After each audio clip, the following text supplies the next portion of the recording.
Bismillahirrahmanirrahim. Assalamualaikum warahmatullahi wabarakatuh.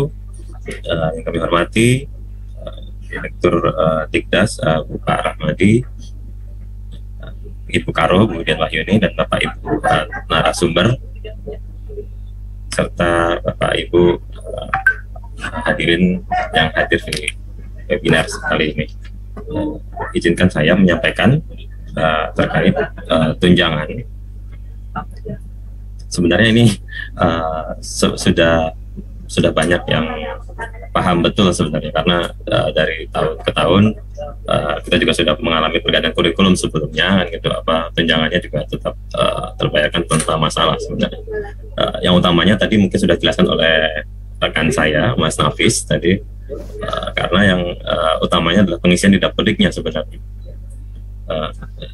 Lanjut mungkin ya, regulasi ini juga mungkin sudah dipahami bersama, bahwa beban kerja tadi juga disampaikan oleh Ibu Karo, Permendikbud 15/2018, beban kerja 24 jam itu kan yang jadi acuan.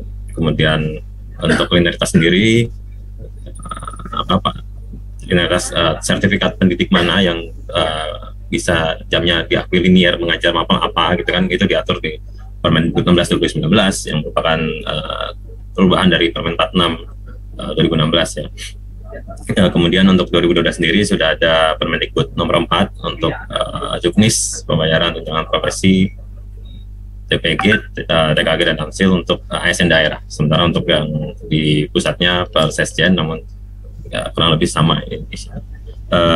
Mungkin bisa lanjut di slide berikutnya. Kita akan ya, singkat saja, juga sudah jadi paham bersama, karena tahapan-tahapan tunjangan itu yang pertama yang memang pendataan, yaitu yang diinput dari atau diisi baik guru maupun operator yang di sekolah kan. Intinya pengisian data dapodik ini yang harus dipastikan pengisiannya, jenis gurunya, jenis guru BK yang atau guru mapel gitu kan, itu karena perhitungannya akan berbeda gitu. Perhitungan nanti ketika validasi tunjangan profesinya. Kemudian setelah data dapodik terisi dan tersinkron dan dikirimkan ke pusat, kami akan melakukan validasi untuk penerbitan SKTP-nya, dan hasil validasi itu bisa dilihat di info GTK. Nah, ini kan semua juga sudah sangat paham betul sepertinya, info.gtk.go.id, untuk melihat dia diakui nggak jamnya, berapa jam yang diakui, itu kan valid tidak gitu, tapi tidak SK-nya gitu. Itu semua guru dapat langsung mengecek validasinya, status yang bersangkutan, atau sudah cair malah gitu kan. Itu di info GTK ya. Nah, terkadang memang di dalam prosesnya ketika sudah menginput guru gitu, dan sudah ada validasi pertama, dan sudah melihat guru tersebut ternyata masih tidak valid begitu, karena masih ada kesalahan, misalnya ketika pembagian rombelnya salah, sehingga ada satu guru yang tidak kebagian rombel misalnya. Nah, itu ketika di pengisian dapodik kemudian diperbaiki, atau salah mengisi yang lain, nah nanti masih bisa dilakukan perbaikan di dapodik. Kemudian kita tarik lagi dapodiknya, kita cek lagi, kita validasi kembali. Ketika sudah sesuai memenuhi persyaratan sesuai dengan juknis tunjangan tadi, ya sudah, berarti yang bersangkutan akhirnya bisa juga jadi valid. Itu yang proses-proses yang ada di pusat. Kemudian dari validasi dari pusat pun, dari Kemdikbud, masih perlu menunggu usulan dinas gitu. Jadi di dalam aplikasi untuk memproses tunjangan ini, yaitu di Simtun, hasil data yang valid akan disampaikan kepada dinas untuk di verifikasi kembali gitu, untuk mana yang memang siap akan jadi SK gitu, mana yang benar-benar misalnya mengajar, karena kehadiran itu kan juga yang paham di daerah gitu. Jadi nanti dinas sendiri yang akan memastikan ini guru memang kehadirannya sesuai, tidak ada izin-izin apa, maka berhak kemudian diusulkan sehingga terbit SK untuk guru tersebut. Nah, sementara selanjutnya baru pembayaran untuk ya itu ASN daerah itu dibayarkan di daerah karena sudah ada di akun fisik, sementara pusat dibayarkan di pusat atau pusat pustablik. Nah, ini juga tetap saja dengan usulan dinas ya, dan pembayaran itu aplikasinya Simbar atau SIM pembayaran. Lanjut mungkin. Ya, ini ilustrasi saja untuk yang dilakukan di validasi jenjang profesi.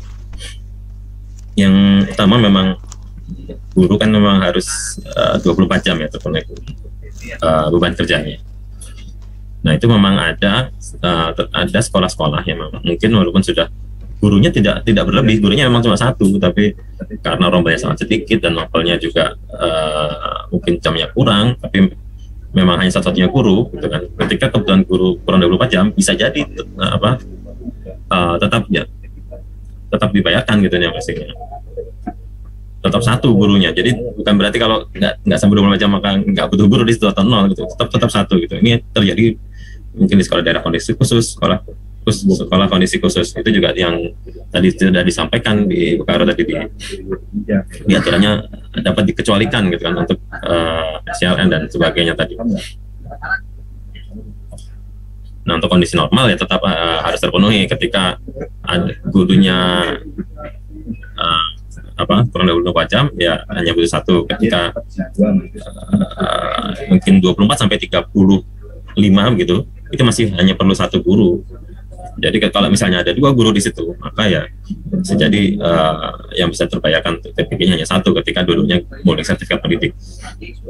Nah, kalau baru dihitung dua ketika sudah sekitar 36 jam dan seterusnya gitu. 36 jam baru bisa dua guru atau 56 atau 60 jam gitu untuk 3 guru. Mungkin lanjut. Nah, ini contoh pengisian untuk tugas tambahan maupun equivalence. Jadi ketika hanya 3 rombel, dan ini contoh misalnya ada mapel yang 4 jam ya yang sekarang mungkin ada tambahan proyek Pancasila gitu sehingga jadi 4 jam. Mapel apa yang 3 jam kemudian rombel pelajar Pancasila, atau mapel yang 2 jam dengan pelajar Pancasila gitu. Intinya kita di sini kita tidak melihat dia mapel apa, intinya 4 jam 3 rombel 12 jam. Ini memang gurunya hanya satu. Ketika gurunya tidak berlebih ekivalensi ini itu diperhitungkan. Namun ketika lebihan guru tugas tambahan ekivalensi tidak diperhitungkan. Yang masih diperhitungkan hanya tugas tambahan yang utama yang seperti wakasek, kapal alat tadi juga sudah dijelaskan oleh Ibu Karo. Nah, ini contoh ketika ada 6 rombel dengan mapelnya 4 jam, maka kebutuhan jamnya hanya 24 jam. Nah, ini kan kalau satu guru nggak ada masalah ya, ketika 2 guru. Nah, ini kalau hanya masing-masing dapat 12 jam, tentunya dua-duanya tidak valid. Begitu. Maka bisa jadi valid ketika satunya 24 jam, satunya 0 jam, atau bisa jadi valid dua-duanya ketika ditambah dengan tugas tambahan. Ya, jadi pada prinsipnya selama beban, mungkin lebih jelasnya nanti kalau ada pertanyaan bisa bisa kita jawab. Tapi kalau dari sisi materi mungkin hanya ini yang kita sampaikan. Terima kasih. Kami kembalikan kepada Mbak Sinti.